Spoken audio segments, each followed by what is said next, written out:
Ugh.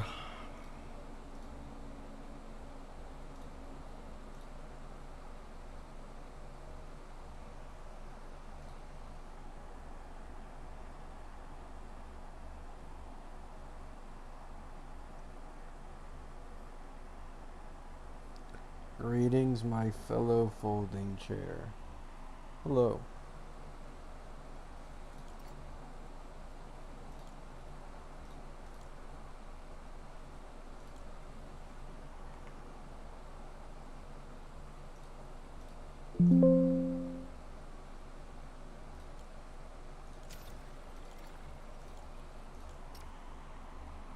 I going to sit lolly. I don't think I needed to know that, but cool. Same, to be honest. What do you win against a Hive Lord? Probably pretty easily, yeah. You win Saridra in 2 weeks? Nah, it's literally impossible. Now that it would have been possible if I still spent money on monthly pass, but because I haven't, yeah, nah. I'll probably have to go to rerun.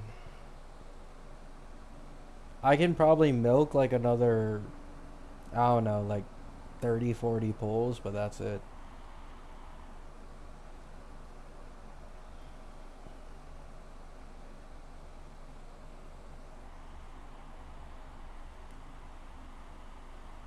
What you planning for Galbraina? I don't know. It just depends on, does QU1 fit in an Augusta team, right? Even if he does, I'd have to get Yuno and him later because I'd rather prioritize Galbraina and Chisa.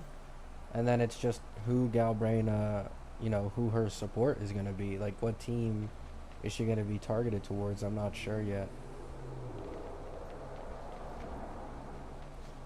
I do think it's possible that they could just pull another Augusta Yuno and QU1 plus Glorb end up being best in slot for each other, but that's not guaranteed or anything. Bro, why is there a plane just fucking flying all over the place, man? Fuck, now I need to close my window.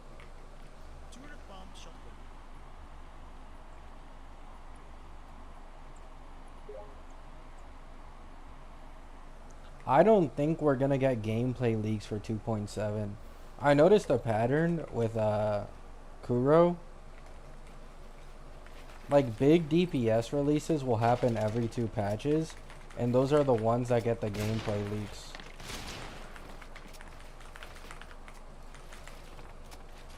Like, you had Cart, then you had Augusta, and then it should be Chisa, which makes sense. Could be wrong, though.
Holy fucking lag, because I'm streaming.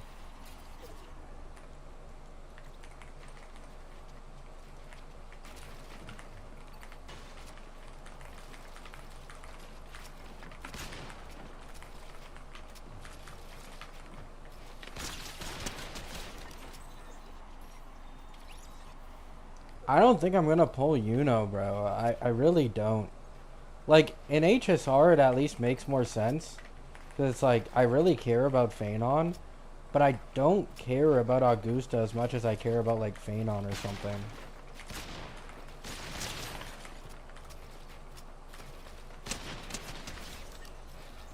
And Yuno just has like such trash value. Like I can't get across enough the fact that Pro Lova is best in slot in more teams or like a super strong alternative than Yuno is.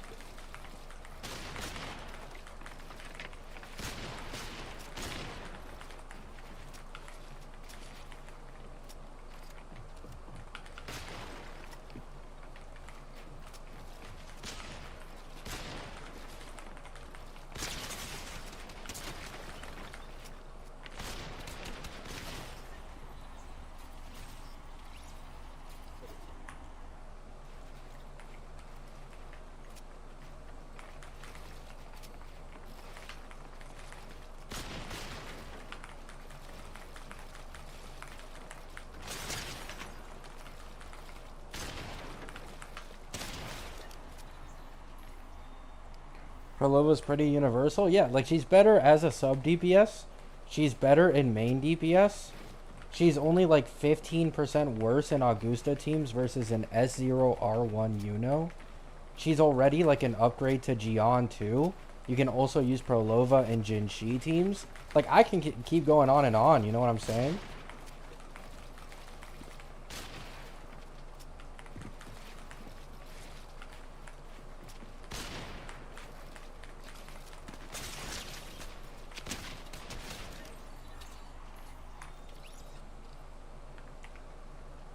Like, I'm not even trolling. One of the fastest speedruns for Augusta in the current tower has Prolova Augusta quick swap. Like, or not necessarily quick swap, but like, you get what I'm saying, right? Like, Prolova and Augusta, 1 second difference between Mort. Like, do you know how insane that is, bro? And keep in mind, Prolova is way fucking better to use in something like Whimpering Waste. That's TOA. If you use Prolova and Whimpering Waste, it's going to be so much better.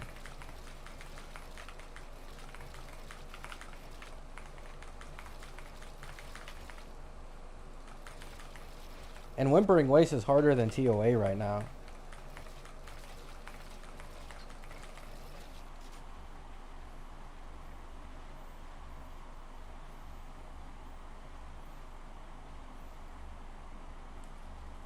Prolova the GOAT? Well, the only issue people had with Prolova was her signature weapon. Like, that's just the biggest issue. Now, like, I'm going to be honest with you.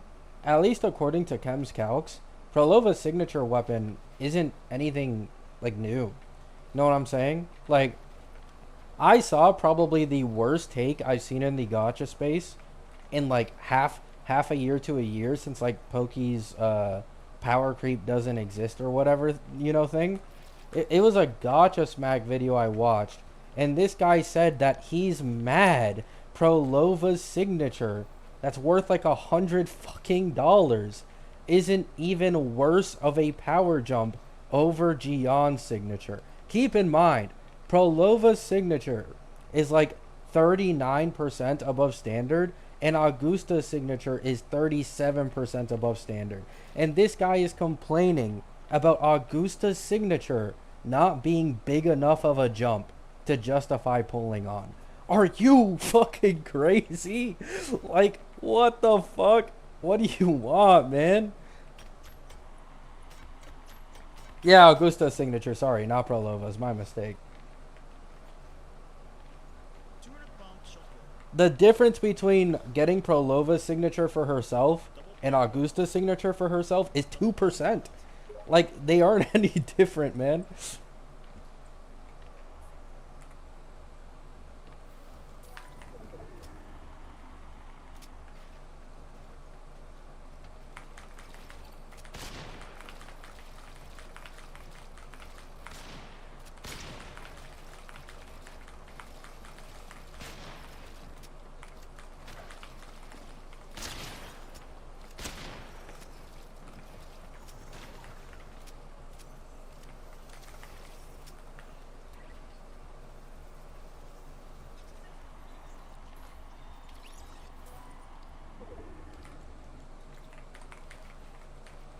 And then I'm getting people bringing up shit like, oh, what about Canarella? What about Zeshi and this shit, right? And it's like, is different. Every single buff she gives shouldn't be specific, right? Like heavy attack is something every heavy attacker can take advantage of. Old damage amp is something that every other, character can legit take advantage of. It's not like Zeshi. Like I'm pretty sure Zeshi has specific buffing for like Glacial and other shit, right? It's not the same thing because all her buffs are general, but you don't get all of the buffs unless you have Augusta or you play her main DPS. It's just so scummy.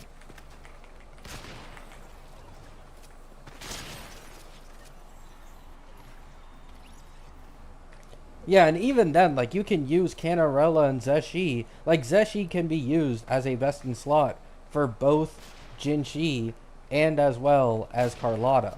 Canarella can be used as a best in slot quite easily for Prolova and as well as Jinshi. She's also an amazing alternative for Jinshi.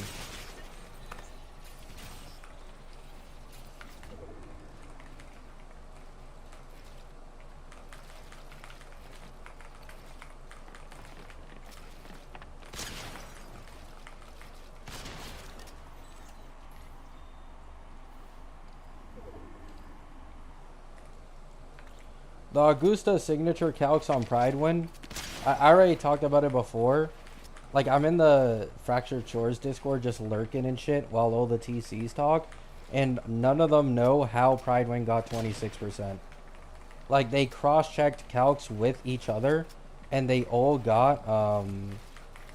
like, they all got 36.7% on average.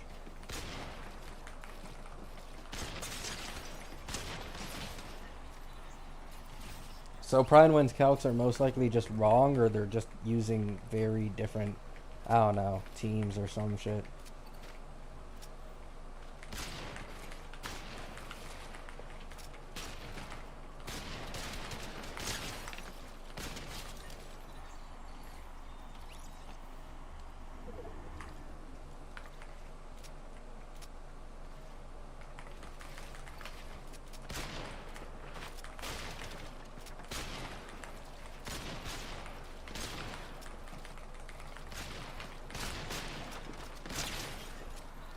Zeshi will work with every Glacial skill attack user. Yeah, that's the other thing too. It's like, let's be honest. How often, right? Like, put your money on the line. What do you think is going to come out more often?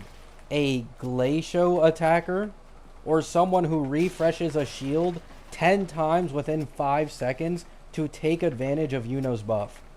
Like, you know what I'm saying?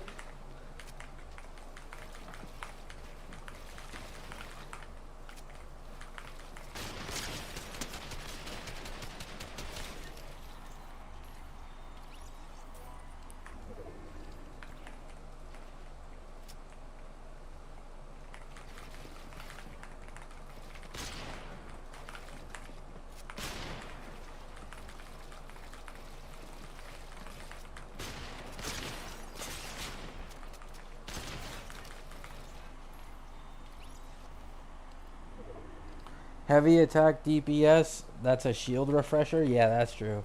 Yeah.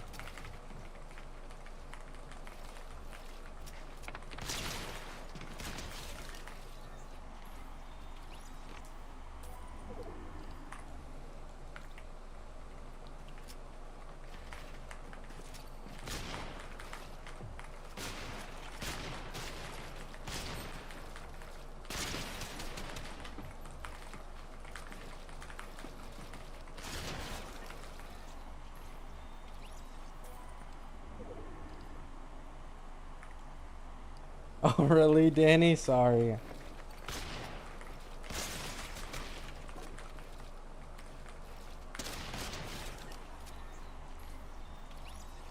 Partner plus plus, and they don't even give that tag to Nwuwa. I mean, to be fair, in HSR, general supports that work with a shit ton of characters are just way more common than in Nwuwa.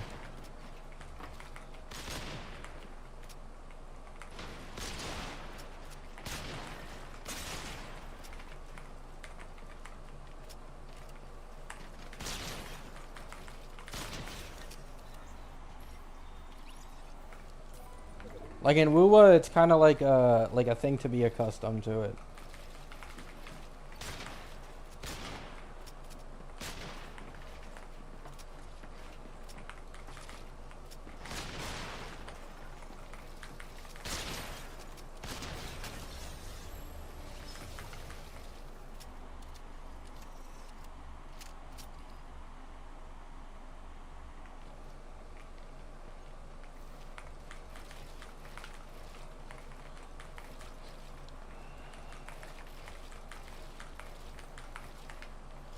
Surja being T0 at E00 is questionable. I mean, not really. Because they did have a Lycone event literally just for her, so she can have a decent free-to-play alternative.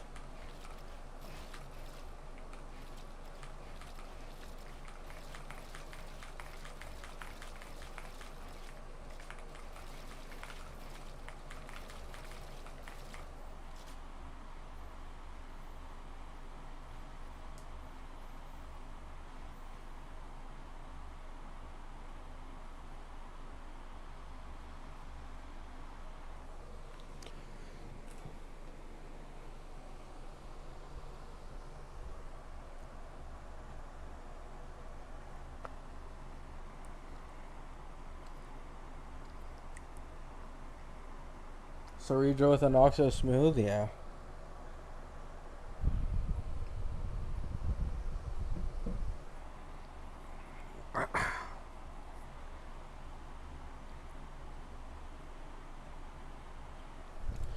I mean, the reason people eat the Yuno shit up is because, no offense, the Wuwa community has so much more toxic positivity than HSR. It's disgusting. Right. Like, they just have so much fucking more toxic positivity. Like, it's getting better. It's 100% getting better, but this game just still has way too much toxic positivity, and people who will like try to shut you down at every like turn anytime you criticize anything about this game. Oh, I can still clear with this. You don't need this. You don't need this. You can, oh, this is a skill issue. She still works well in my experience. Like, there's so much feels crafting that goes on in the Wuwa community, it's insane.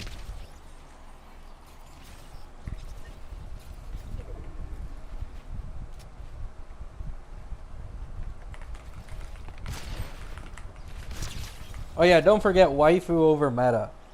Like, I swear to God, every time I make a video about Wuwa, and I say you can literally pull the character if you just like them, there's people like, oh, what about waifu over meta? Why don't you just quit the gacha game if you're gonna criticize shit? It's like, holy fuck, man.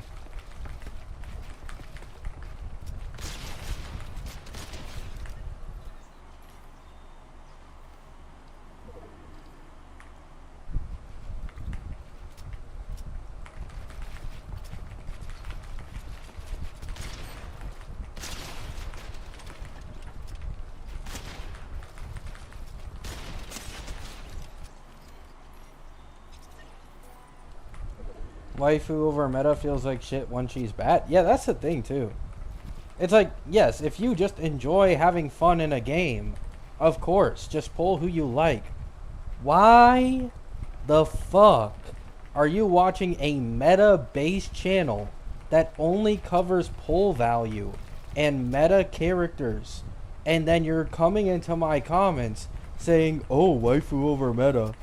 What waifu over meta? Like, come on, man.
I'm a tourist on Woo. I only pull for who I like, and that's completely fine.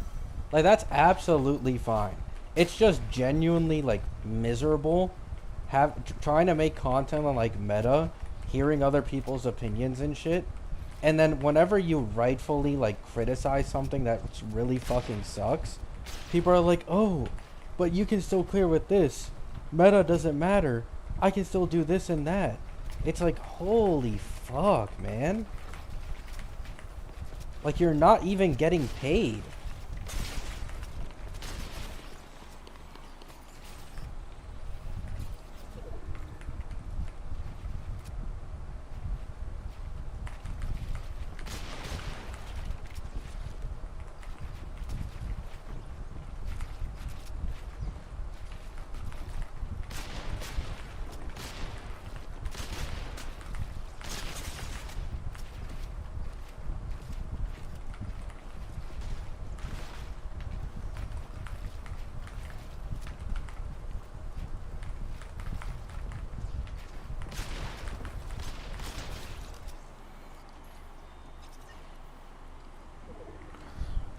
No, you don't need if you have Augusta.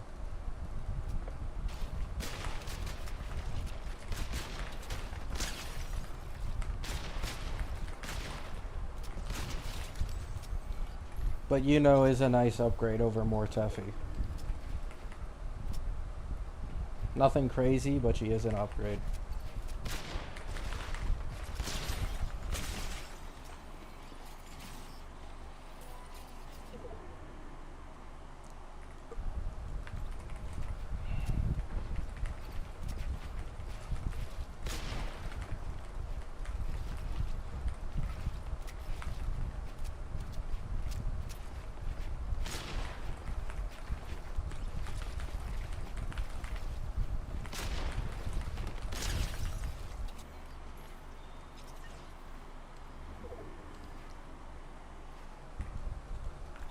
Do you have Gion's weapon? If you have Gion's weapon, her signature weapon just isn't, like, you don't need it really. But if your best option is standard or 4-star, I need to highly recommend the weapon, sorry.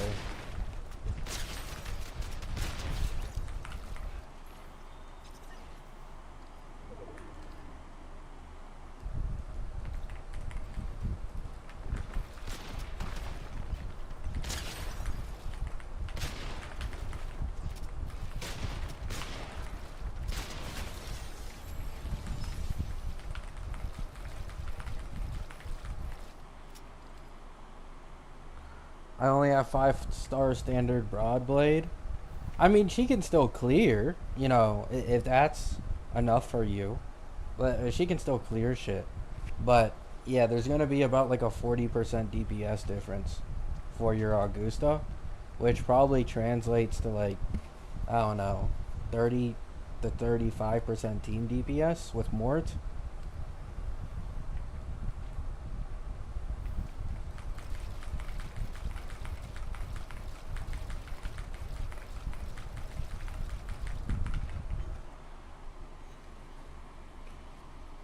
Chacona's more important for Cart than for Augusta.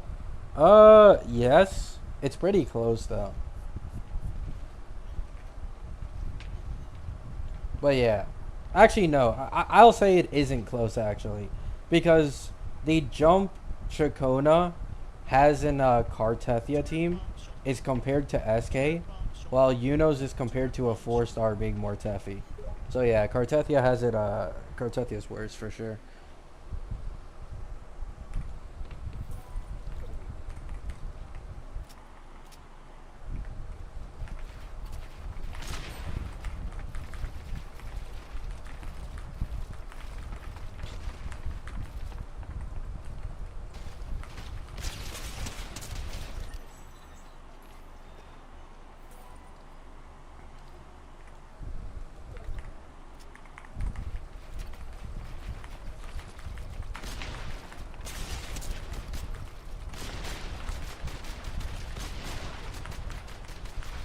Like what the fuck?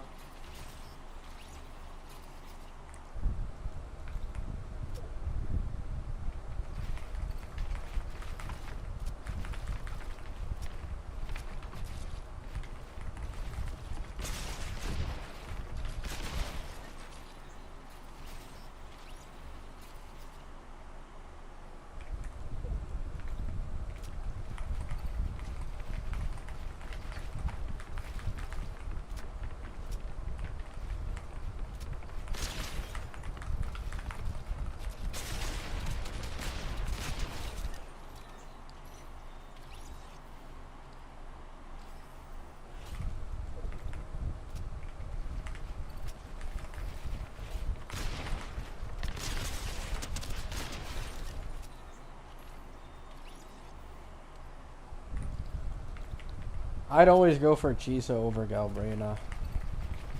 That's just me though.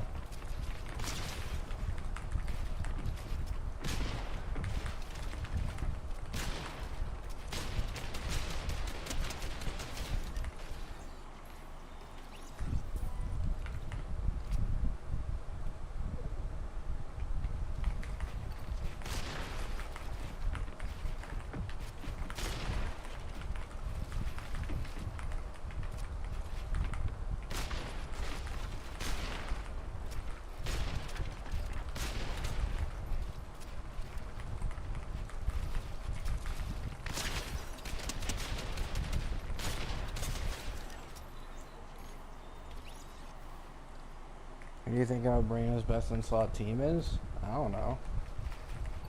I don't know. There's just nothing on it, man. I'm not as experienced with Lua leaks as I am HSR.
I mean, it's weird if Galbrina doesn't end up being Havoc, though, and, like, best in slot for Prolova.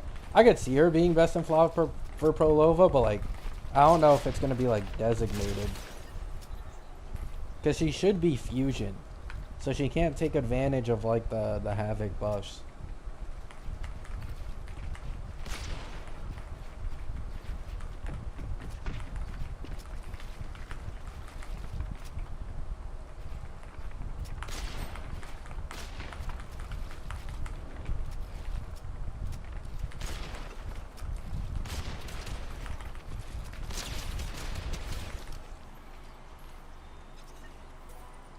Prolova has already Cantarella. Yeah, but Roshia is pretty replaceable, I'm not going to lie.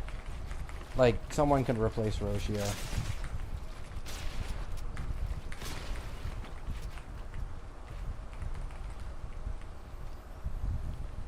The thing is, do I think they're going to replace Roshia with Galbrina specifically? I don't know. It's a bit iffy. Because she's Fusion. I think it goes one of two ways. QU1 is for Augusta, or QU1 is for Galbrina team.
You fold on Saridra? Yeah.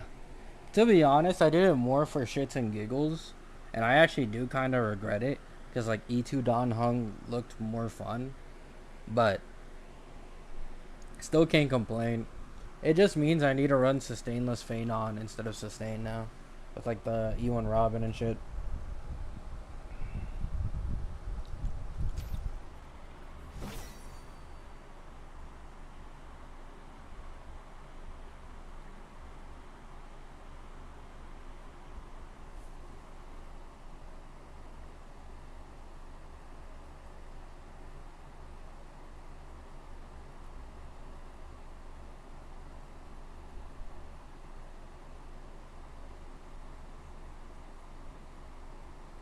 The thing is, if Q Yuan was best in slot for Augusta, then she would just be definitively the strongest DPS in the game temporarily. Because I believe Augusta currently is already getting like near 1.9 million like DPR and Chem Scouts. And the only character who's stronger is Cartethia. Now Zanny is like stronger for the Sweat Lords. However, for like average players, it's basically Augusta second place and Cartethia first place. So if she got another buff with Q Yuan, she'd probably be like number one.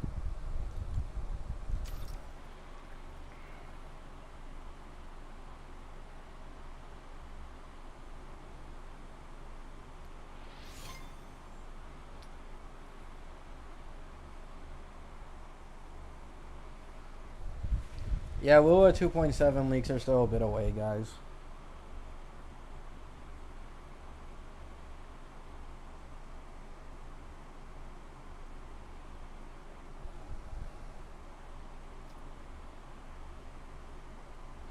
Yeah, that's like a big reason why I folded for Augusta actually.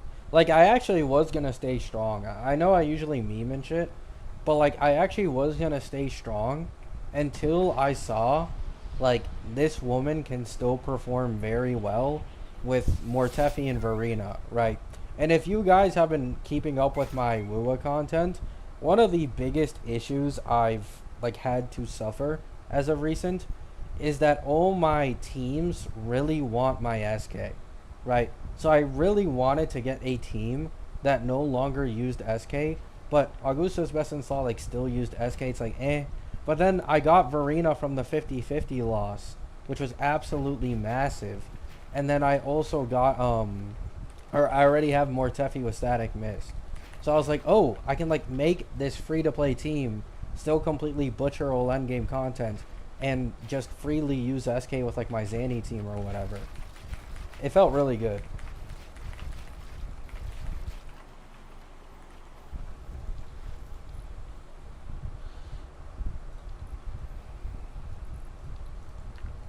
Because for those of you who don't know, TOA is adding 2 more hazard floors in the endgame now. And I'm not going to pretend that I'm like super good at Wua, right? I really needed another team to probably clear like 2 more hazard floors in TOA comfortably.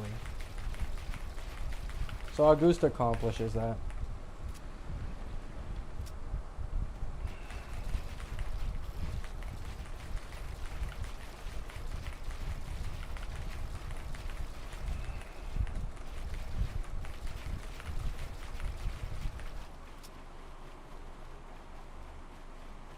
You're gonna get E1? On rerun for Saridra probably. But I just don't have enough pulls to even go to 5-star pity this patch. Because I'm free to play on all my gacha accounts now. For like 2 months. Near 2 months.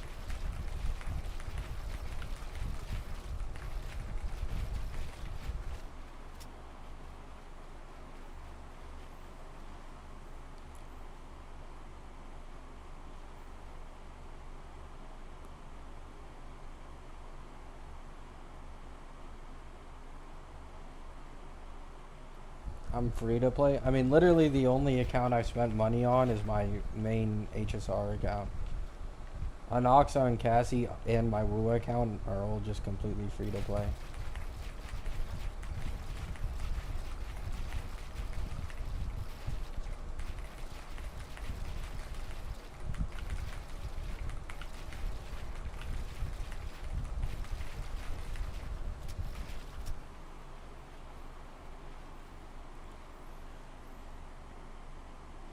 Evernight is made for Cassie? Yeah.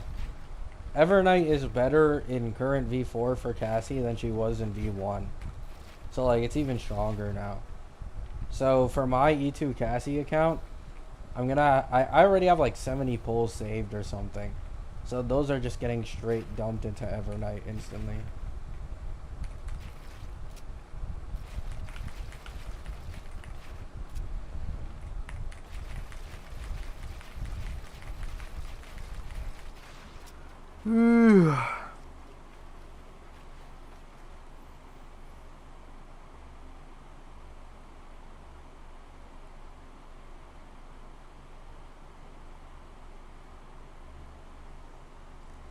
Did Kiwi quit playing gacha games or something?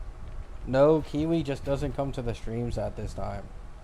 Like, if you're here for my like incredibly early morning streams, or at least my time, basically like 12 hours difference from now, Kiwi is almost always here in my streams.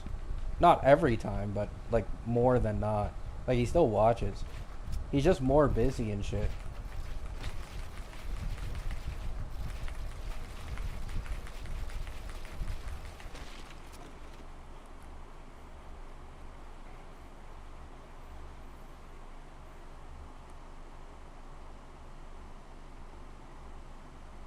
Employed? I mean, he's always been employed, but like now he has a kid to worry about, so.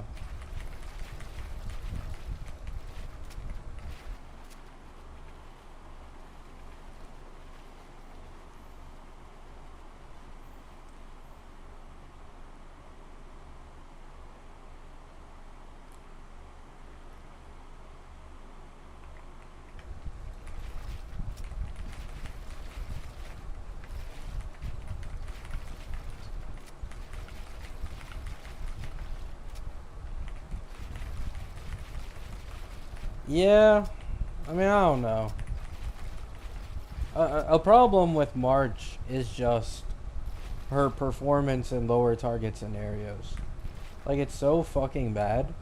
But the thing is, she can still kinda make up for it in like a full remembrance team. Because like Hyacine and then likely Syrene's damage, even as little as like 100k single target, just adds up when you hit really frequently. So she'll probably be like Herda, if not better than Herda level in the long run. And her Eidolon investment is just stronger than Herda's.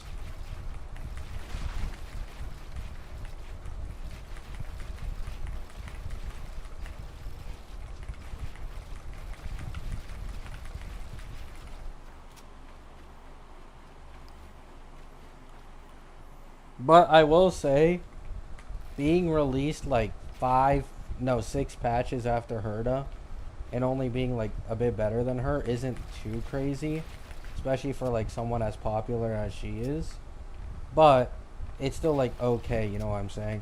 It's just that, let's be honest, every single person after Cassie has wanted their favorite DPS to just be Cassie level, if not stronger. And then they just get mad when that isn't the case. You know what I'm saying? Like, you're always gonna be disappointed if you're comparing to the Annie character. Just gonna say it.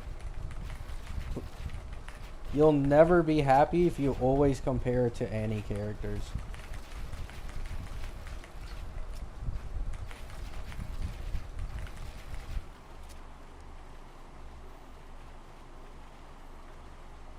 The Herda was a scam. Well, see, like, this is revisionism, though, right?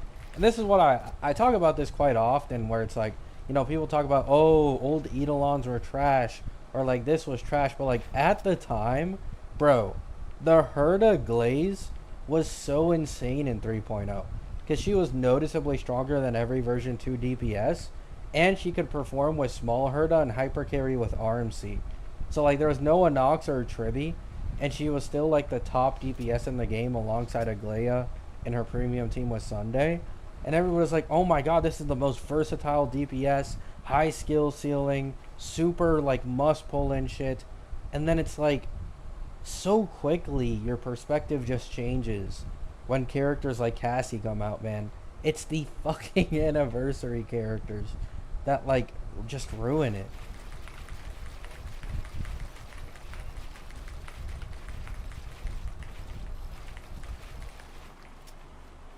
You know, the funny thing is, too, I want to say that Lua did the same thing, but they did it in a different way, right? And I don't blame Hoyo for not doing it this way, because in HSR, it is much, much easier to learn and copy from other creators so long as you have the relic quality, since there isn't really much mechanical gameplay involved in it.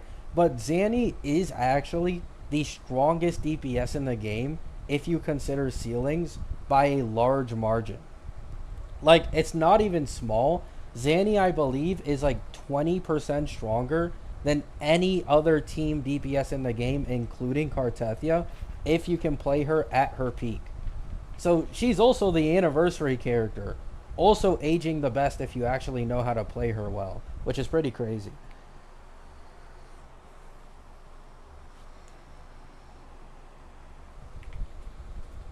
I can't comprehend some of those Zanny rotations. Yeah. Like, even currently in Wua Flex, despite the fact that there isn't, like, any Spectro shilling or any of that, Zanny is still the number one clearer in the current TOA. Like, she's just a complete fucking unit at her peak.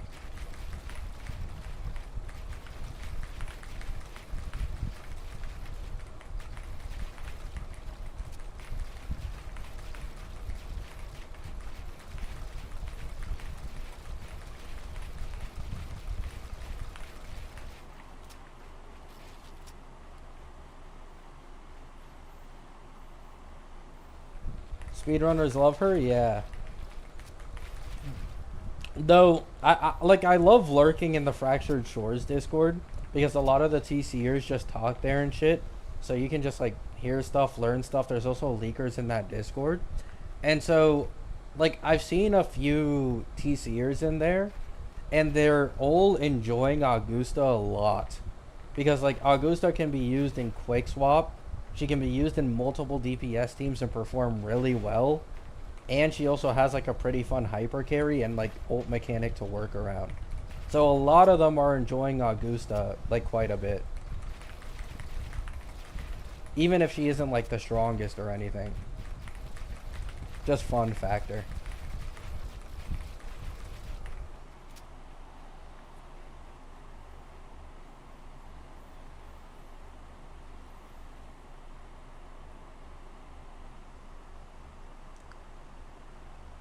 Do you think the Herta's overhated on her current power?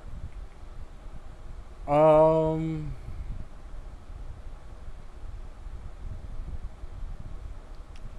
I okay. Here's the thing. I believe it depends. So I haven't been talking about this, but I'm pretty sure on Hamdi GCat, Pure Fiction has gotten massively buffed in HP inflation. Let me check. Let me just quickly check. Pure Fiction. Yeah. So Pure Fiction in the last around 3 patches got over like around 25% HP inflation. And it's actually not that bad. It's not as bad as MOC actually. It's not as bad as MOC, but it's still pretty bad. Like we just got a 10 million HP spike in the recent Pure Fiction. So if they keep making Pure Fiction increasingly more and more difficult, and they start matching like MOC levels of HP inflation, I could see it going south. The thing is, people care a lot less about zero cycles in Pure Fiction, and I've realized that this is why, like, the conversation around clearing content in Pure Fiction or APOC is so much healthier, is because zero cycles just don't matter in those modes, and people don't care about it.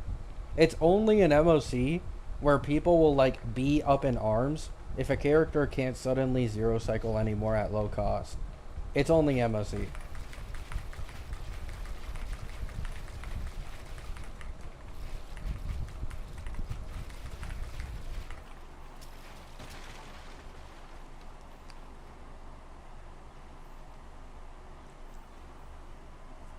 But I don't think Herta's performance is overhated though. I have to say, especially because of Anoxa, right? Like Anoxa is a bit of an issue for Herta, where if you have like the normal hyper carry setup, then Anoxa is going to be more favorable to use than Herta in both of the more difficult modes compared to Pure Fiction. So like that's kind of the issue there. You know what I'm saying?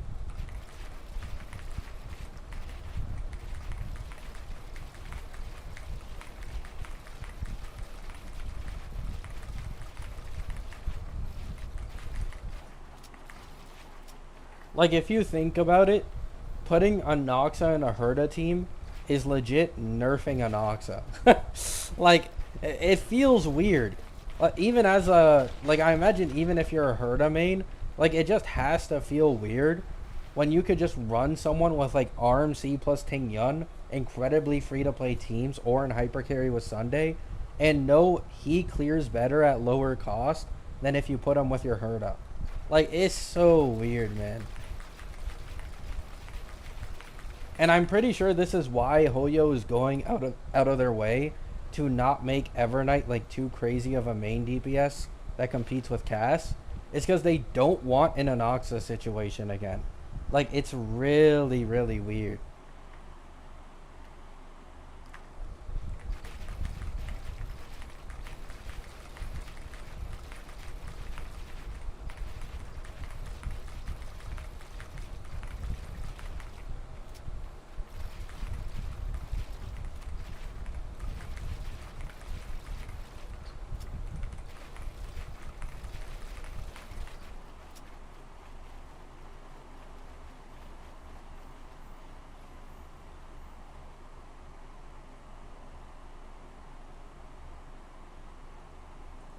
Freebie needs to get out of my cast team already. Yeah.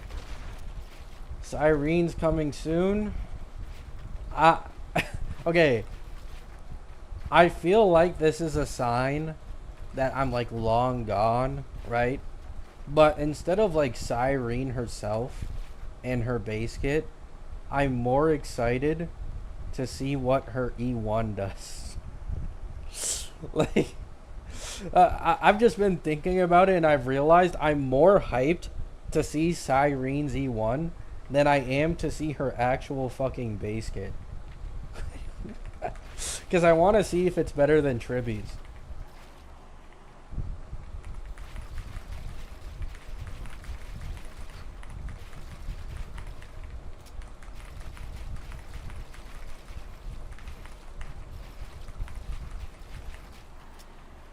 You're cooked.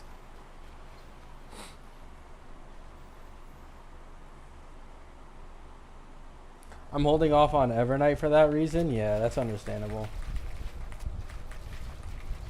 For me personally, Evernight is like a bigger jump compared to normally RMC, right? Like already, she seems to be like at E2 cost, like a 25, 30% increase including S1. But I'm assuming including E1, it's probably bigger than this.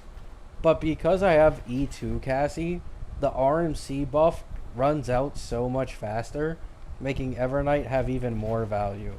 So for me, she should be like a 40% jump, which is really significant.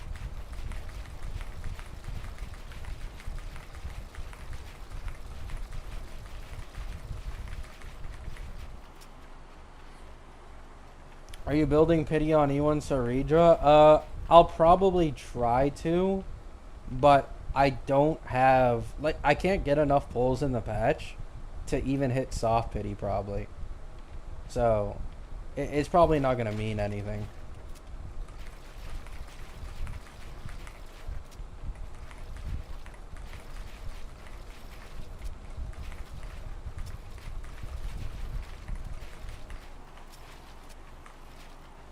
I folded for Saridra. Shame on you.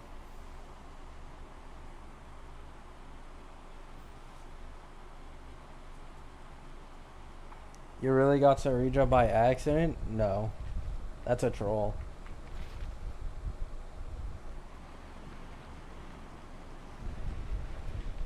Make it every night on rerun and roll E1? Yeah, you could do that. I'm gonna be honest, this might sound weird, but I think I may drop my Cassie account after I get it fully premium. Because I already plan to get Hanabi on my Inoxa account and like Constance. And then at the same time, I also plan to get Yai Sakura on my main. So the weak link is kind of my Cassie account.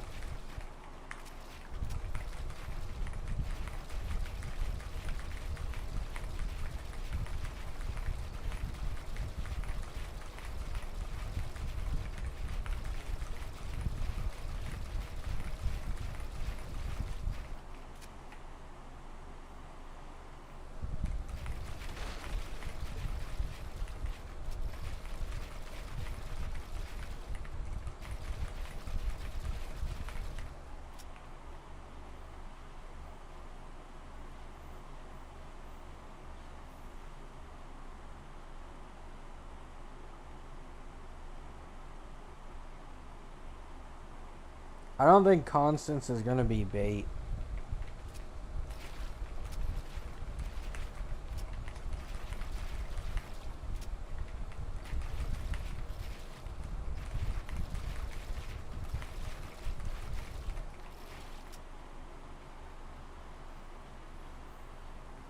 You're not building a second team for your Cassie account? I just don't care. Like, that's the thing though, like, the reason in the first place why I have so many accounts at the same time is because I like playing with like a bunch of different characters, so then I can have a better opinion on them, right? But if I'm getting Yai Sakura and then I'm getting Hanabi, it's like I don't think I'm gonna pull a second team or like be interested in anyone for my Cassie account, so I'll just leave it on the back burner until I ever like see another character I want and can't get on my other accounts, and I just log back in. It's that simple.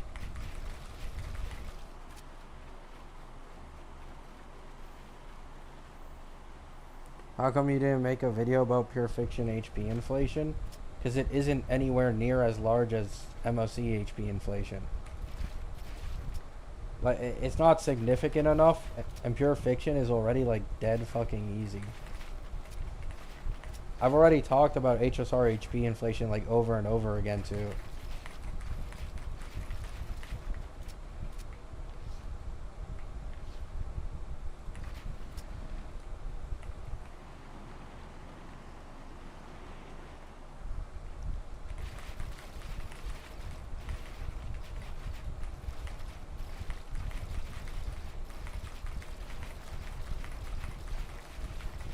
Like, I didn't talk about TOA HP inflation or Whimpering Waste HP inflation when they were doing it in like small increments either.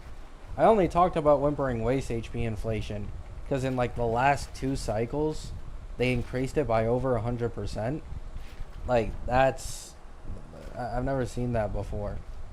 It's only in rare occasions like that that I'll cover HP inflation.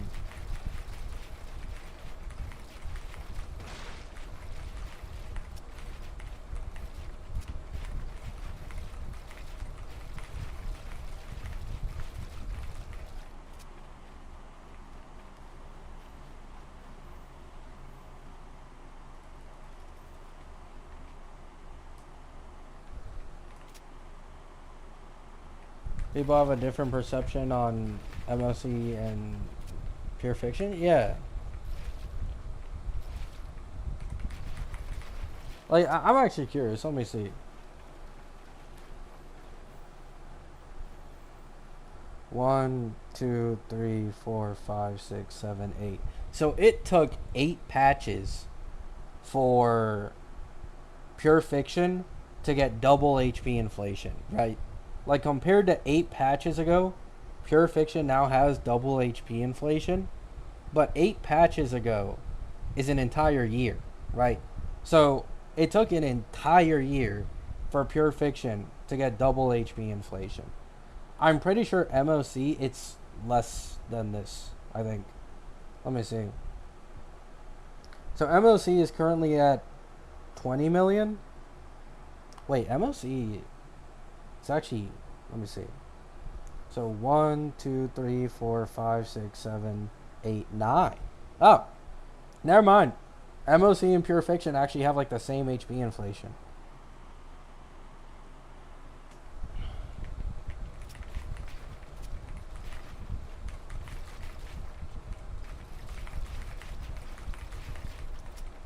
To be honest, I have to say, I don't want to jinx it, right?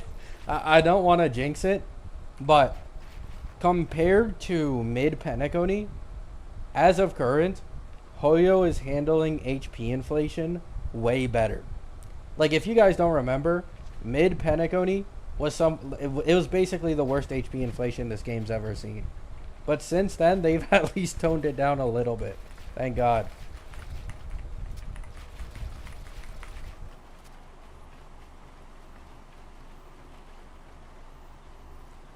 Whimpering Waste inflation is getting a bit too close for my comfort. Barely got triple S. Don't have any of the shield units though, yeah. My only issue with the new general buff in Whimpering Waste is one, if you're just a decent player, I'm quite confident Plunderer is actually better. And then after this, the new Burning Waves mechanic, it is an overall like benefit for sure for clearing Whimpering Waste compared to the previous reset. But that shit takes like a little bit to finally get active, and it just despawns, then comes back, despawns. So it's really Pure Fiction similar, right? Like, you need to think of the Burning Waves mechanic no different to the Pure Fiction mechanic, where you slowly build up like a percentage to this huge buff, and it like comes back and it goes and it comes back. It just isn't crazy though. Like, it takes a little too long, and I feel like it can very easily be like, I don't know how I should say this, like power creep maybe, by simply a few HP inflation, right? Like, I'm talking, if we get maybe 20% HP inflation in Whimpering Waste, it's just gonna go back to being as shit as it used to be, if not worse. So it's like, that's only 2 patches worth of HP inflation, you know what I'm saying?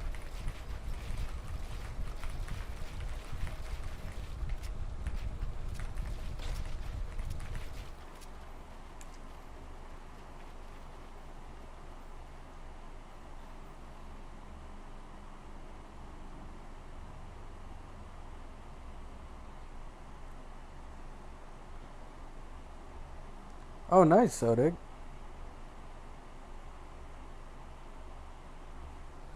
What are your final thoughts on Saridra? Is she worth it?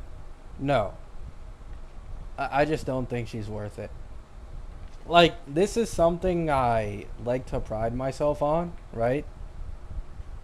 Despite how biased I may be towards a character, because I really like them, I do try my best to just be as brutally honest as possible, despite my feelings. So, even though I fucking love Saridra, and I glazed the fuck out of this woman before her kit got revealed, she is simply just a dog shit pull. I can't say it any other way. She is straight fucking garbage, man. She is garbage.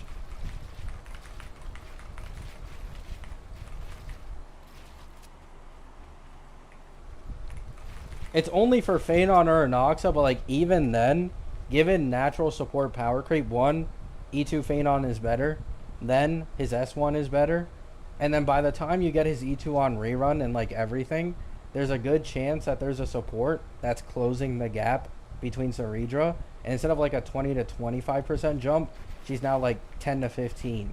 You know what I'm saying? So at that point, it's like, do I really want to pull her when I could pull this newer support that's a little worse but more general, right? Oh, thank you for the €2. Don't worry, bro. I folded on Saridra too. No Phanon and Anoxa. Thank you for the €2. Vigaz? Vigaz? I really suck at pronouncing names on here, but thank you so much. Wait, no Phanon and Anoxa. And you folded on Hey, you know, waifu over meta, I guess. We were talking about this earlier, like half an hour ago. But we got ourselves a waifu over Metapolar.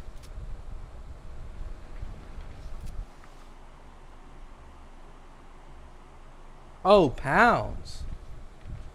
If I'm being honest, I don't know the difference between the currencies. But thank you for the £2. I appreciate it.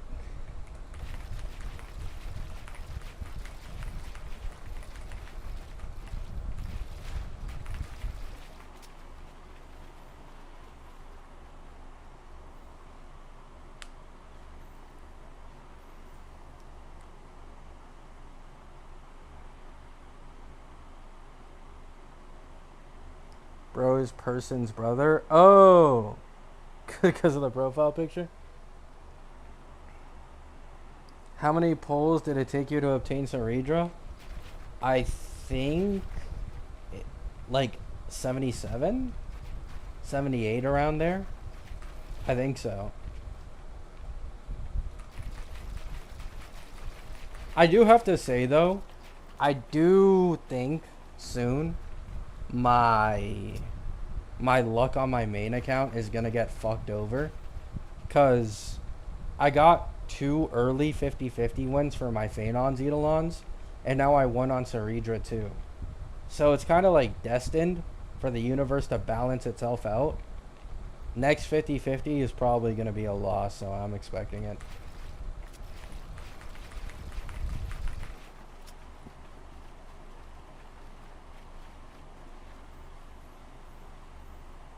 Pounds is UK, euros is EU. Oh, all right. Thank you. Thank you for explaining that.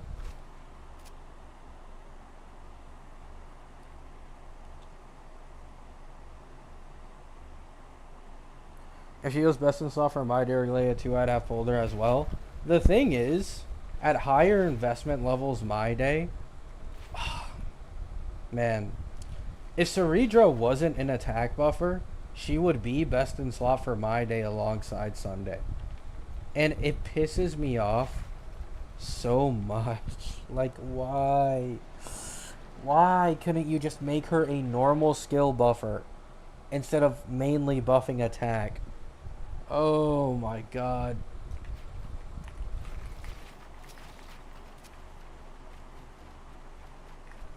She's best in slot for my day in their new game mode? Yeah. Probably because they do a fuck ton of damage. And they all target my day. I saw people timing God Slayers. And I saw apparently there's like a way for my day to get double God Slayers plus an extra normal skill turn through one Saridra double skill. Which is like, holy shit. That is so strong.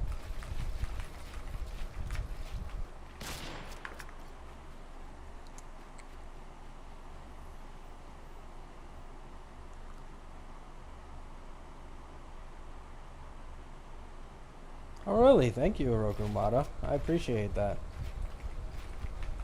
Very grateful. You've been a day one kinda. Not a literal day one, but as close as it gets, to be honest. Especially for when I started streaming.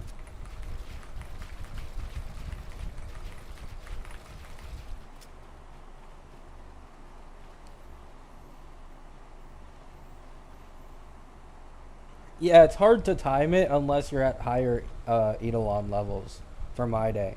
The further you go in my day's Eidolon investment, the easier and easier it becomes to time God Slayers.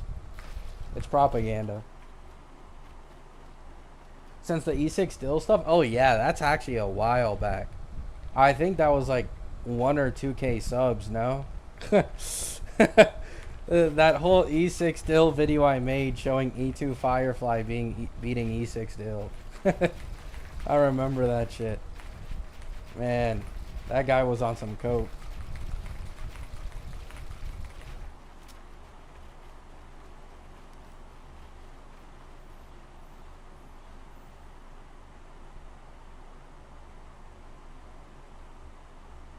Devs always find a way to make supports not work with my day. Yeah, it really sucks, man. It really does suck. I do still think my day has my favorite like design in the entirety of the game in terms of just like looking badass, and it's just so disappointing Like, all because he ended up being a kind of filler DPS, he just gets kind of left to the side. I don't really like it. I've always known, like, the shilling, the anniversary character stuff. I mean, I was one of the few content creators at the time, like over a year ago, talking about how this game just shills the fuck out of anniversary characters, and it's gonna be no different for Cassie and like any future characters. You're like, nah, you're coping, blah blah blah, but like, it got even worse with Cassie, and I just don't like that, man. I'd really like to get some buffs for my mind. His Eidolons are also very, how should I say this? Like, unreliable.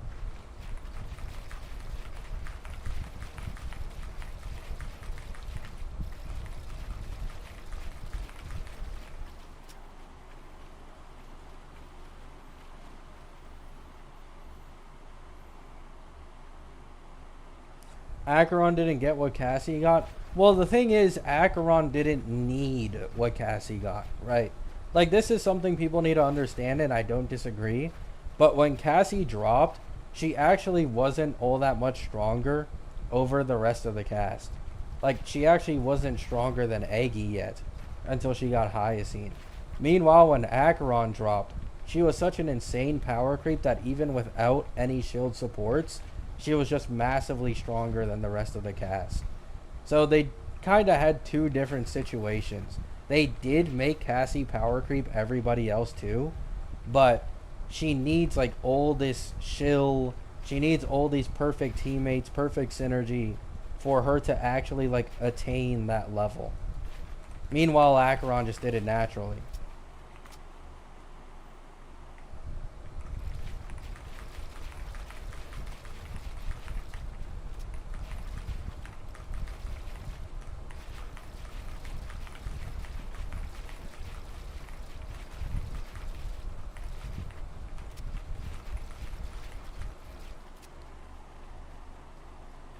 I do have to say though, I'm not joking when I say this. I am confident, right? Like, I'm not saying, oh, this might happen. In my mind, I am very, very confident Ceridra simply is not going to be best in slot for Phanon in a year's time. I don't think it's going to happen. Because she has the same restriction Jiaoqiu has, where like Jiaoqiu only gives 35% vulnerability, but he'll give 50 if you build like a bunch of effect hit rate, you build a bunch of this bullshit, and only on ult damage, right? On ult damage. So Ceridra has the same problem Jiaoqiu has, where not every attack is fully buffed. It's only the peerage shit, and coincidentally, 15% res pen, 15% vulnerability. I can easily see her being power crept because of naturally stronger buffing and it applying to every Phanon attack instead of it just being, the double meteors. Because it does matter. People who pretend Phanon's other attacks damage output doesn't matter, it really fucking does. And the further you go in his Eidolon investment, it just matters more and more.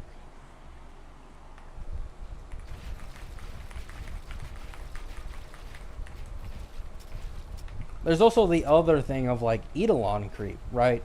Like, for example, let's say Ceridra truly does still end up staying 20 to 25% better than other options for Phanon somehow a year down the line. There's also Eidolon creep to consider. Like, look at E1 Tribi. Technically, in terms of amp, Robin's E1 res pen is actually better in most case scenarios, but because you're able to save so much overkill damage and lock it onto a boss, E1 Tribi is way fucking stronger, right? Like, it just is way fucking stronger. So if they continue, like, giving this type of Eidolon creep, then it's just gonna get worse and worse.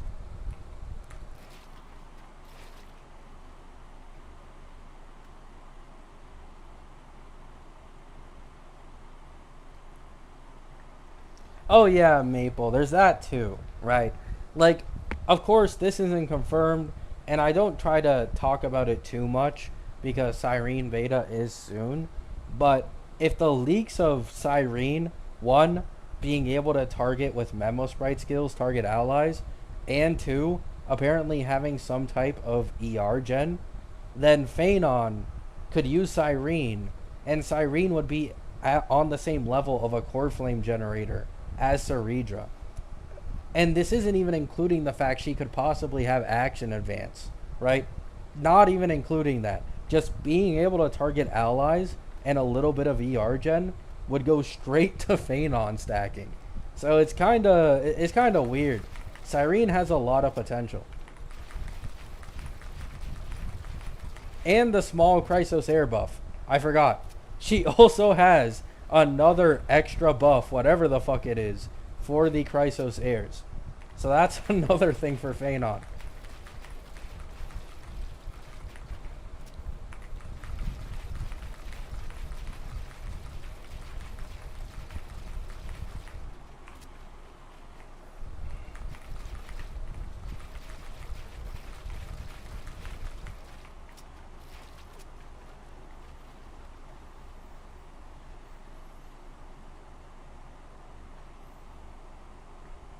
The global passive real, yeah.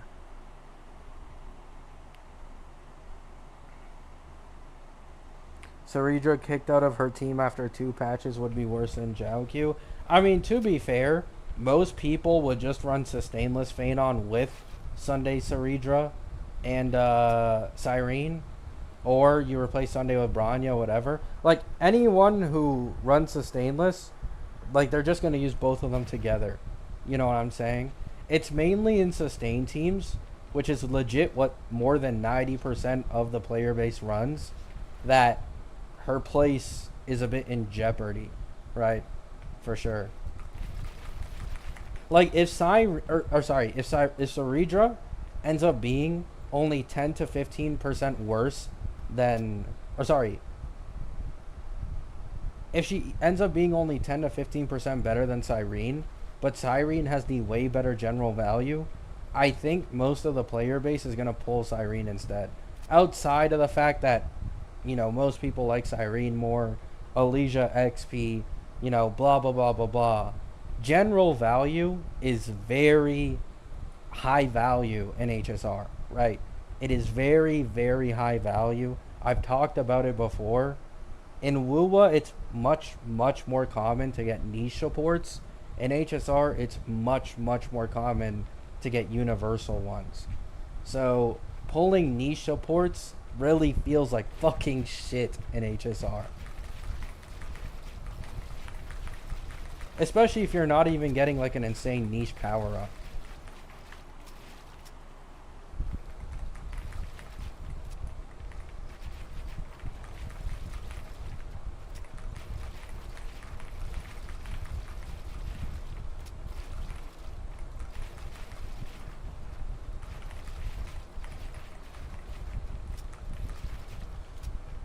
I wish there was an official website for keeping track of WUA's HP inflation though.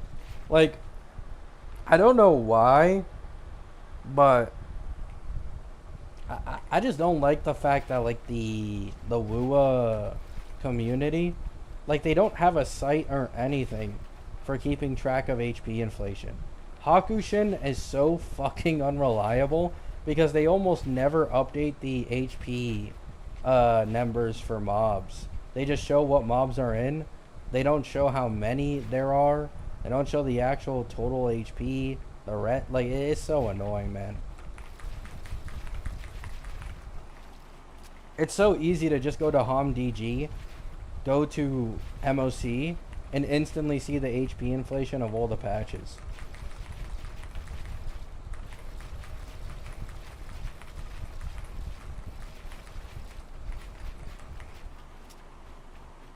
See you later, Max.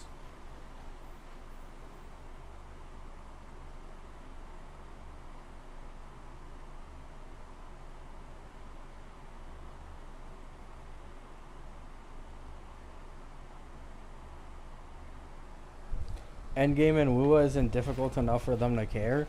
Yeah, but the thing is, like, I'm pretty confident HomDG has been, like, tracking since before version 2 for endgame clearing. And like HSR didn't get its reputation for like difficult endgame and HP inflation until Fei Xiao's patch. Like you need to understand when Acheron dropped, right? She was already on the tier list. 2.1. Seal was a T 0.5 DPS, right? Like Seal was a top 5 DPS in 2.1, still shredded all the end game content, still perfectly usable because of the resurgence mechanic. So I don't understand. Like HSR was also easy as shit back then.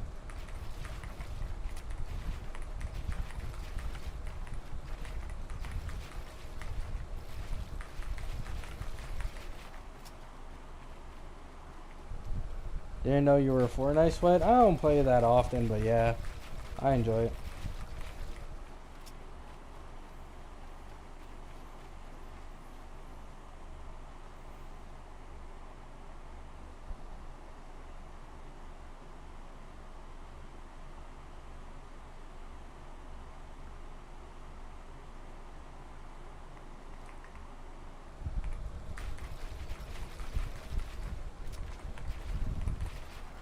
Theory craft. You want to know the funniest thing? Here's the funniest thing I've noticed, right? By just you know, lurking in the Discord for WUWA, the Fracture Chores Discord, and like the TCer chat and shit. The TCers, right? The people who actually are sweaty, they know optimal rotations, speedrunners, like all of these people, they much more openly are accepting of talking about like power creep and HP inflation than the casuals who try to act like it doesn't matter and doesn't exist. Like they talk about it more than normal players do in that chat. Talk about like HP inflation and like power creep, Zanny being power creep, how they want more power creep and shit because it's more interesting. Like, it's so funny that people who can clear in fucking 40 seconds care more about HP inflation and power creep than casuals.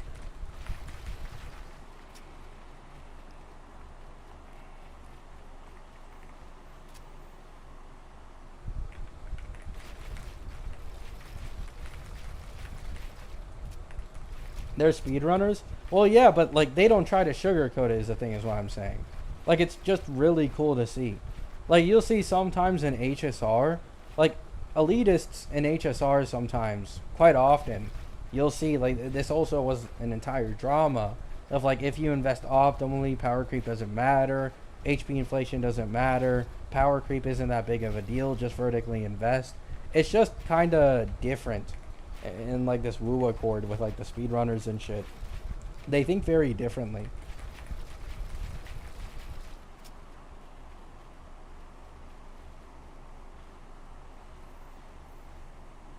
Yeah, for sure, Foxel.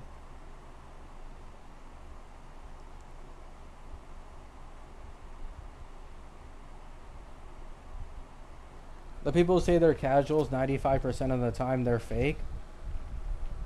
Eh, yeah. It is quite common for people to call themselves casual to like undersell themselves when they're actually like probably above average.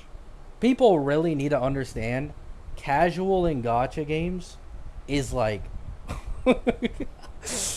they're trash, man. Like if we're being honest, the average casual doesn't know speed tuning, doesn't have like average relics even by like a CC standard. They have no clue, man. Average players in gacha games are really clueless.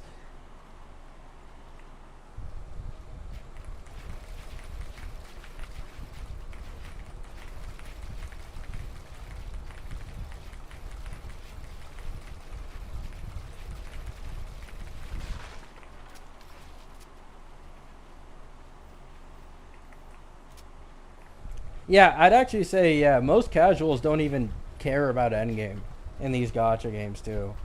They really don't.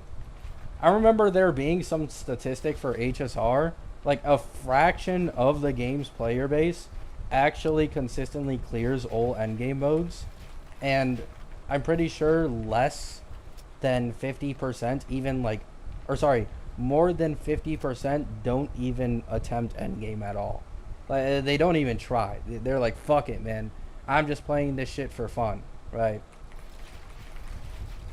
And I think that's the best way to enjoy gachas.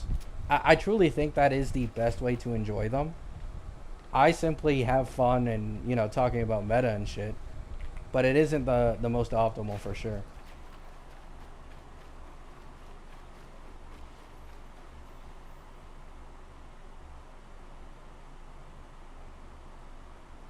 Oh yeah, that too. A lot of people really don't max traces, man. It's really common. I think this is just a common issue across old gachas.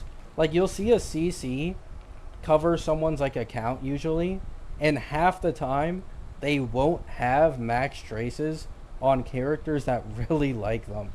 It's pretty common to see.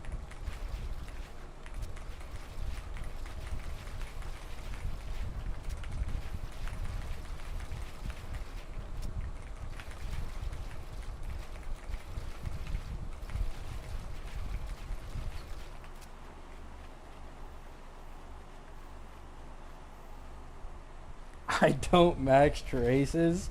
Oh no. I have to say, the character that felt the shittiest playing at low level traces for me was Phanon. Because Phanon is basically the definition of the hyper carry and everybody gets their asses kicked out. The difference between level 8 traces and when I got him to level 10 was like very fucking noticeable. It was very noticeable.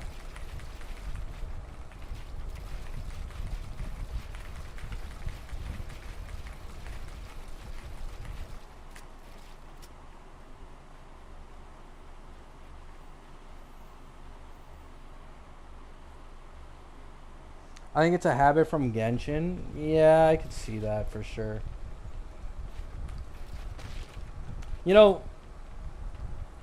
I thought about making a video on it, but I've, kind of told myself in my head not to do it because I know it'll cause war. And you guys need to keep in mind, I fucking hate Genshin, okay?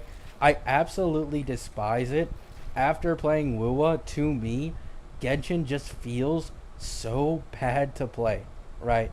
But despite that, Genshin's 4-star options are some of the best of all the mainstream gachas currently. And I'd say only ZZZ competes. And they also have probably the best 4-star weapon options. And they have the slowest HP inflation and power creep. Like the power creep and HP inflation that currently people in Genshin are complaining about is the same power creep Cassie had when she got Hyacine. Not including Evernight. Not including Cyrene. No Acheron. Nope. Like, I don't know, man.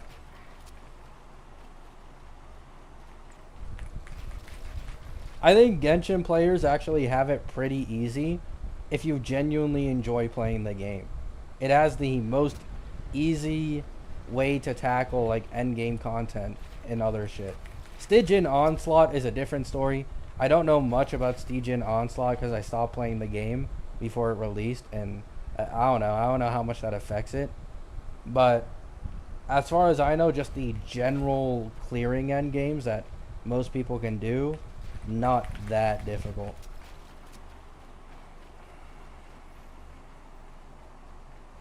HSR in 2 years is 50% higher than Genshin? Yeah, like, there you go. It's only really in Notland where they turned shit up.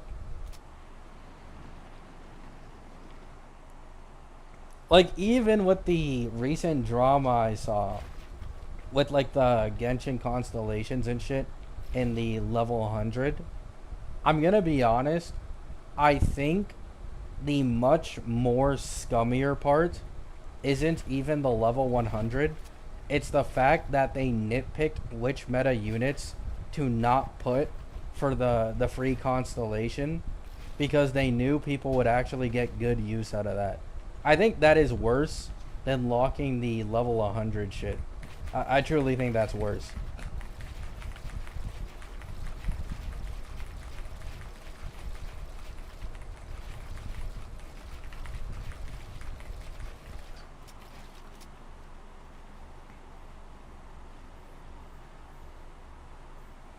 Howard calls Ohio if I'm not there? Yeah, that's what I'm talking about. Like, they purposely made meta units not be there, and it's like, I don't like that, right?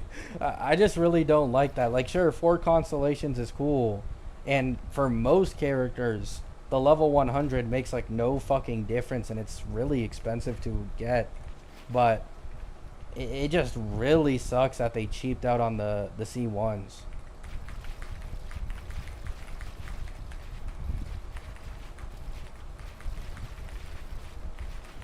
I also think it wouldn't really have hurt them to allow you to choose constellations of the same character over and over and over again. Like, I don't really see anything wrong with that.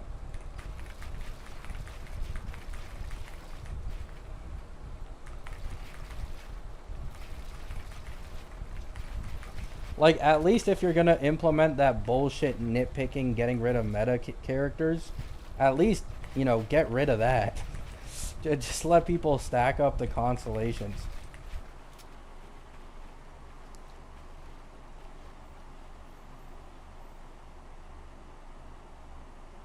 Level 100 is a 40% output for transformative reactions. Yeah, but the thing is, like, it doesn't really work as a direct overall increase, right? Like, maybe for the specific character who's level 100, but the overall DPS will probably be noticeably below 40% increase, right? Like, for example, I saw someone tested or like calced Kuki Shinobu in Hyperbloom, and her at level 100, and even though she herself gets like a 40% increase or whatever, it only leads to a 10% DPS increase, right? So, you know what I'm saying?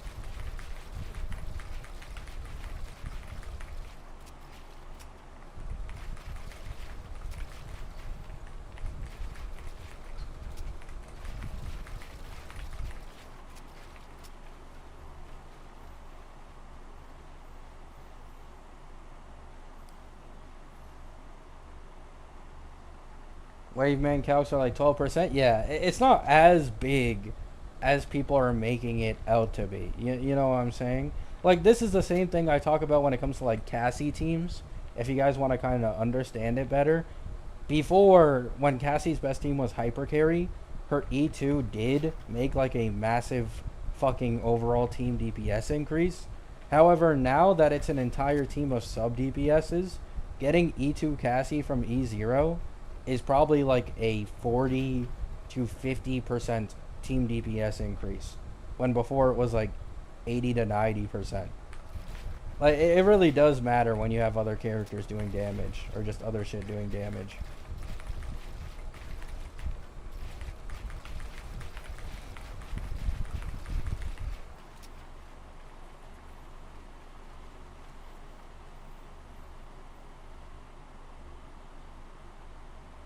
Oh no, I don't disagree.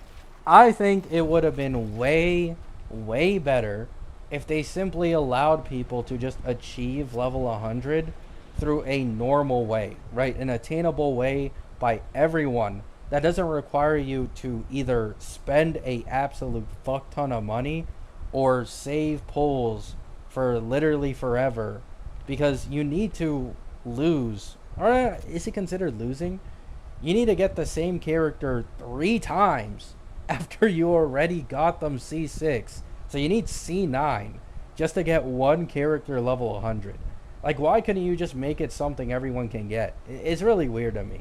I mean, I do know why they did it, because it gives like whales another incentive to drop money. Despite the small increase, they'll still go for it. But, oh no. Like, it's really funny that in that stream they're like, oh, Genshin doesn't care about money, and it's like, oh, so then what's this? You know what I'm saying? What's this?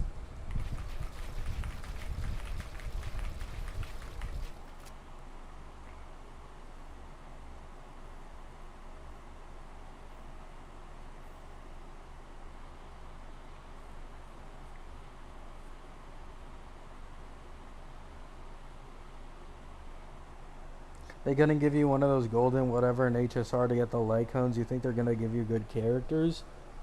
I mean, okay.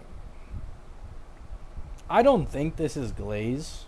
This applies to like Genshin. Genshin is more understandable because they don't release 5 stars as often. So giving a free limited 5 star like is more significant in that game. But this is something I was talking about with Wuwa. I'd really like to see gacha games copying what HSR did in this version, right? Like, look at HSR. They're still selling really, really well. And in even filler patches, right? 28 milli. You know, it's not as big as Phaenon's patch. It's still solid, though, right?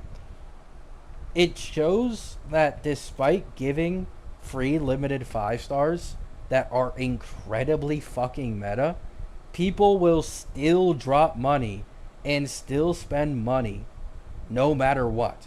Just because if they like a character or anything. So I really hope HSR continues with the free limited 5 stars because it just makes it so much easier to deal with the power creep and HP inflation or like huge Eidolon jumps, teammate support reliance, any of that. You can run Archer, Don Hung, Ruan Mei, and probably Sunday or RMC and just clear endgame content. Right. Easily. You can just clear endgame content with those free limited 5 stars. I really want other games to do that too.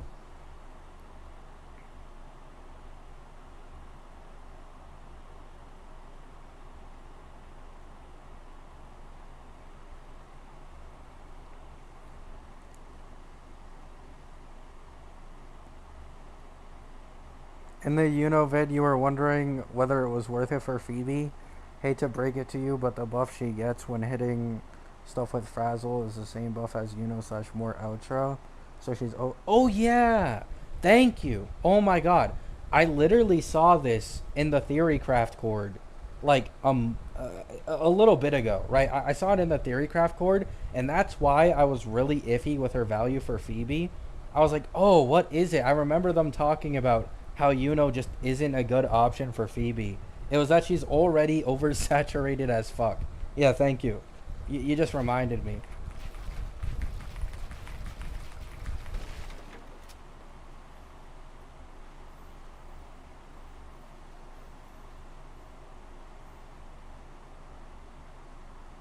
HSR needs to give more because its power creep is worse and its gameplay is way too simple.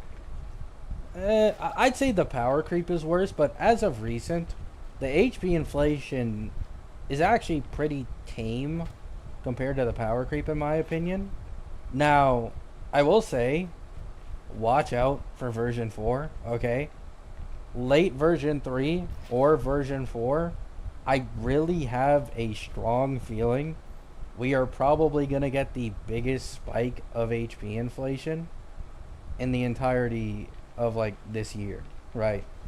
Because soon, Phanon, Cassie, and likely the upcoming break team that's going to be stronger than Cassie probably, that's what the game is going to be scaled around on.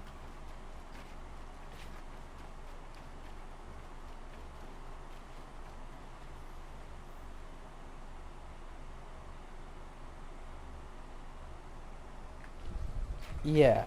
I also have to say, HSR, right?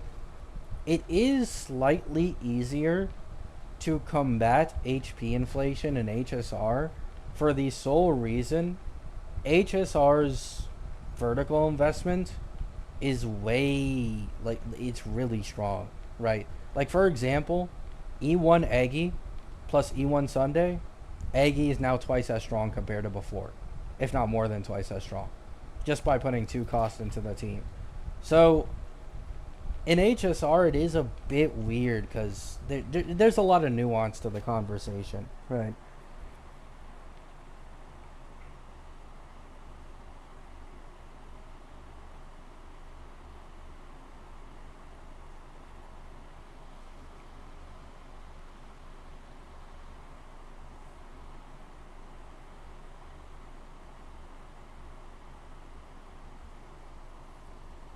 I also have to say, in Wuwa, I don't know, like, the power creep doesn't really match the HP inflation in a bad way, right? Like, so far, okay, outside of like super high ceiling Zanny rotation speedruns, there is no character who is twice as strong as Gion. And the game has been out for nearly 1.5 years, which is pretty solid. But Wiwa has received a lot more than 100% HP inflation, and so has TOA. So I just hope they kind of tone down the HP inflation a bit, because technically it's similar to HSR, but characters aren't getting stronger as quickly as they do in HSR. So it's more annoying.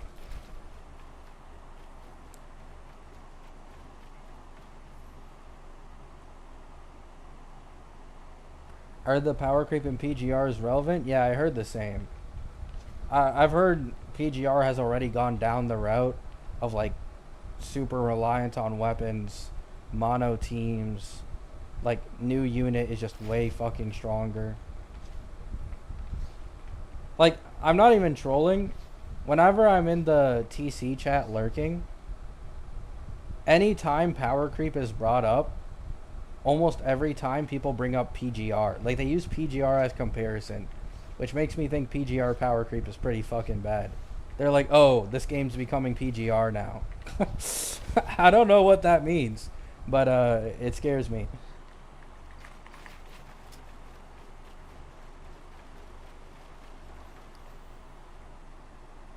Gion gets carried by Prolova? Yeah, that's the other thing. I was talking about this earlier in stream when we were talking about like the you know shit value stuff. Unironically, Prolova has way greater general value than Yuno does because she's like a real sub DPS. Like, you can really use her in a lot of teams and it just performs better than a lot of baselines. I'm pretty sure she's really good for Gion, especially in Whimpering Waste. She is really good for Jin Shi. I actually saw a calc for that. She's also good for Augusta. It's around, I think, 8% better than Mort. Yeah, I mean...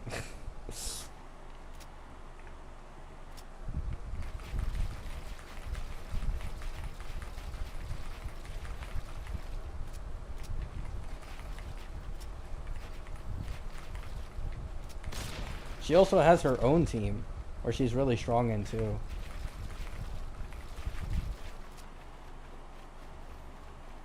Goodbye. Take care.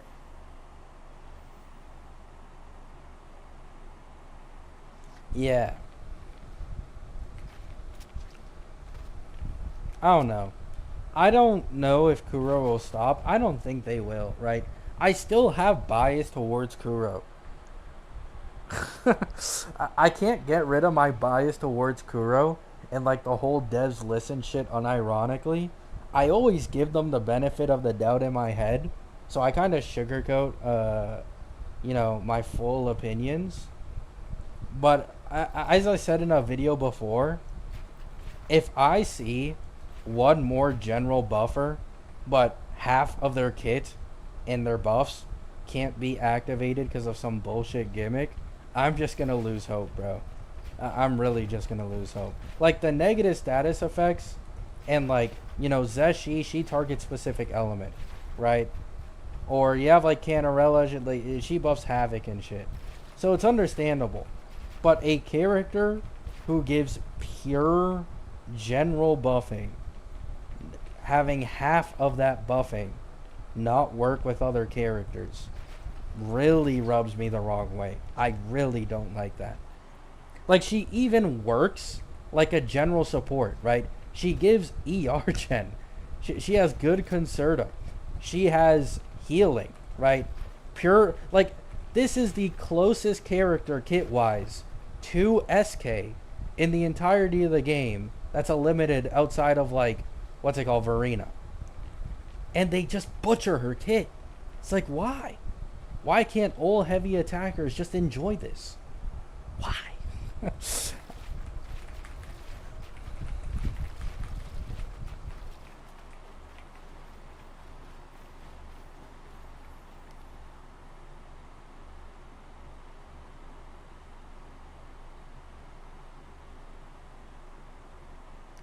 You should make your own Discord server. I'm sure some of the chatters wouldn't mind modding slash setting it up for you. Um, I don't know. I'm really lazy. I'm gonna be honest. That's just my issue, and I'm incredibly antisocial. So it's like, I just don't talk or socialize in the slightest, and I'm also, once again, just too lazy to do anything Discord related. I don't know. Like I kind of, in a way, am just my own downfall. You know what I'm saying? Like I just don't want to do stuff. It's like the same reason I don't do sponsorships.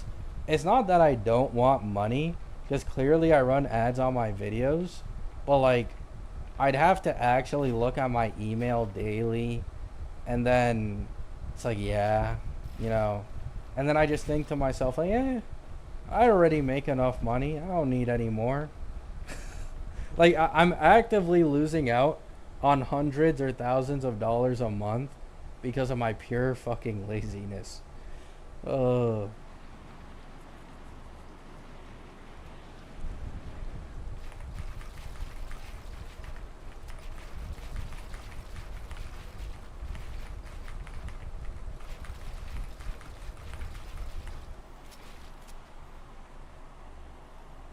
we're proud of you being this way. Thank you.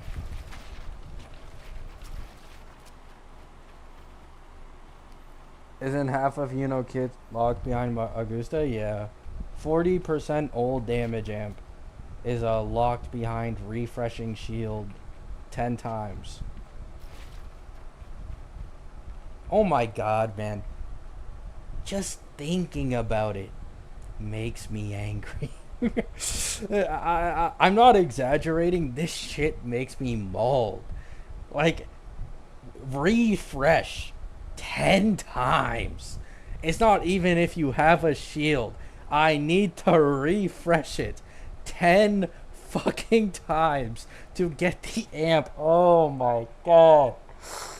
Oh, I hate thinking about it. It makes me so mad. It makes me so mad.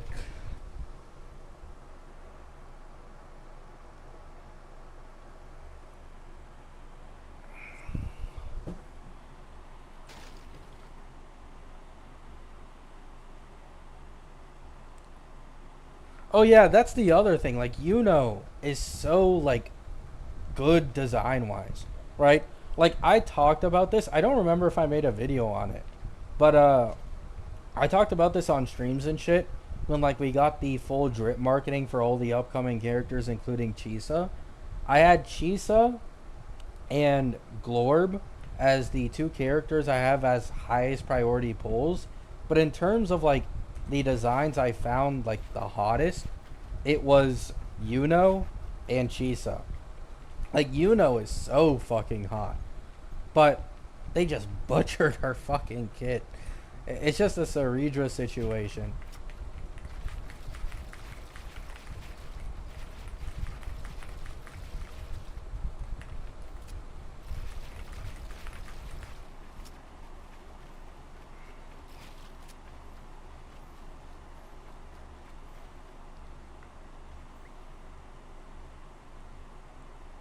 No, main DPS is possible. Can give herself the damage amp, I believe. Main DPS is possible. It's slightly worse than Carlotta, with a more difficult rotation according to Chem's calcs, but it's still like viable. It's just not gonna be like really meta. You know what I'm saying? Like, from what I've seen, Chem has been open about the fact that is his probably most unrealistic calc out of all of them, because he's simply very interested in main DPS, but don't expect to actually get that damage output from main DPS unless you're an above average player.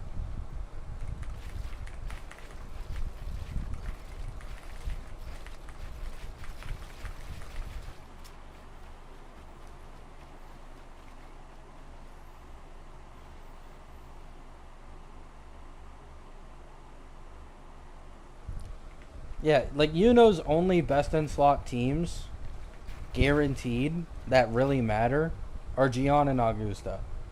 That's it. Which is crazy to say, right? Someone with just a general massive heavy attack amp and 40% old damage amp is only best in slot for two heavy attackers in the game. And there's a good chance she's not best in slot for any future ones. Because this game is releasing a new best in slot support for every new DPS. That is so. uh,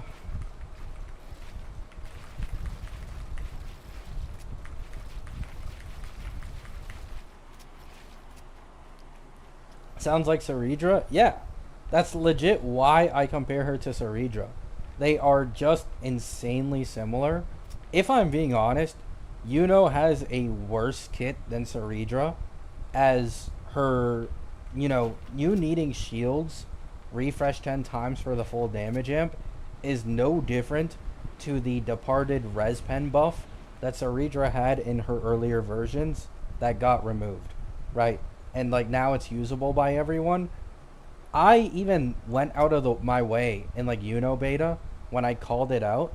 I said don't doom post yet because I'm confident Kuro will end up changing this in later beta versions, and they did it. They kept it in. Like, oh my god.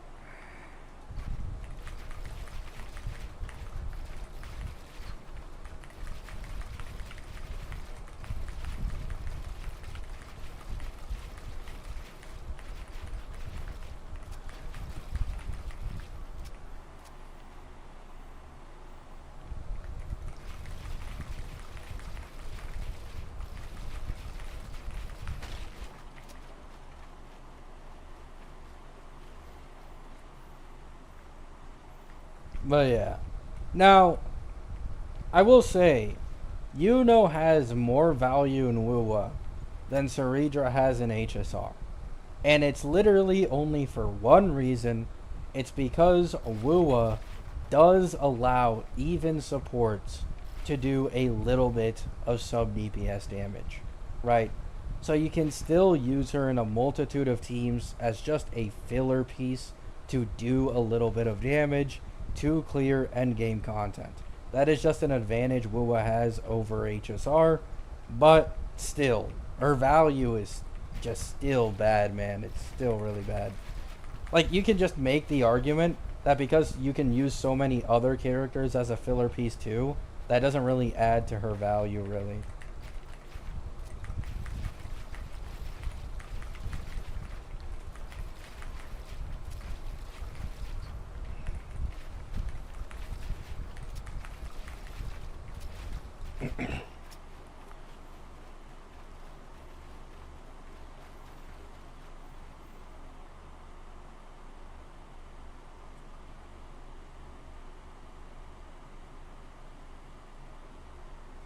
Yeah, Ceridra's self-buffing is such a scam, man. They should have just given Ceridra. They literally should have just done what Don Hung Summon does with Ceridra. Like, Don Hung Summon scales off of the users it's attached to, like stats, right? Just make Ceridra do the same fucking thing for Phanon and her own additional damage, and then it'll actually be significant. Or just add more buffing to her kit. It's straight up just useless.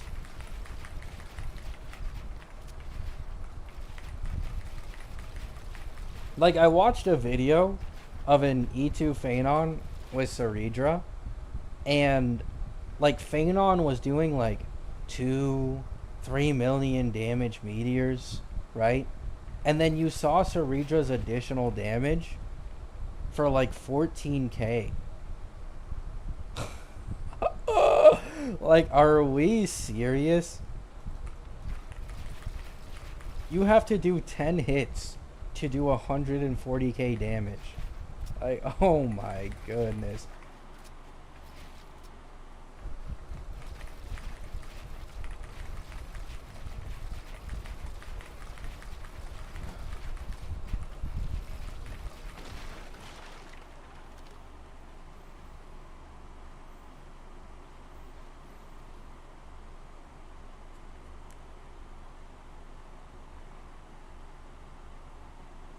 Okay, 70%, 72% true damage would be like insane power creep.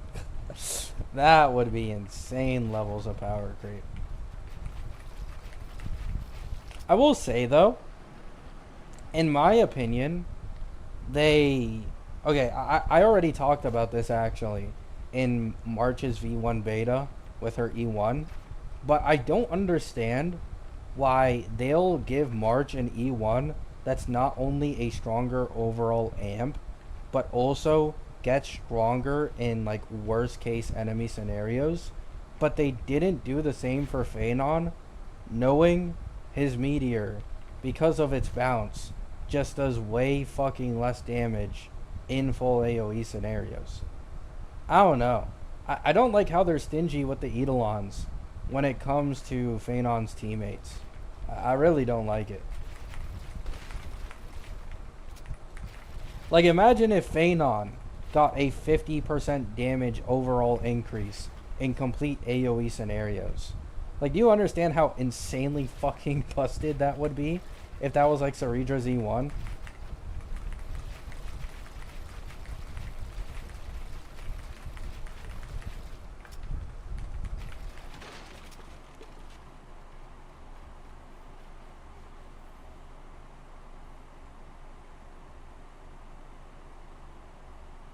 I think that's because of Phanon's Eidolons. I mean, I don't know, man. Like, at the end of the day, it's kind of the same thing. Because E1 March is just a pure team DPS increase, right? Like, no matter what, the second you pull that E1, the entire team is doing at least 20% or more damage.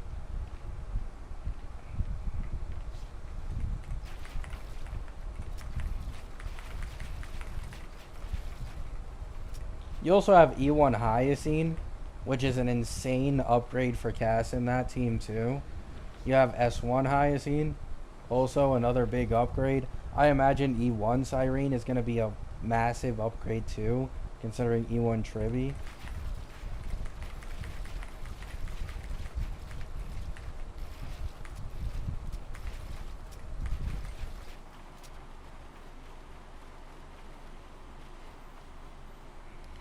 Alrighty, guys. I have no clue how I managed to have like 70 to 80 viewers on this stream while playing Fortnite.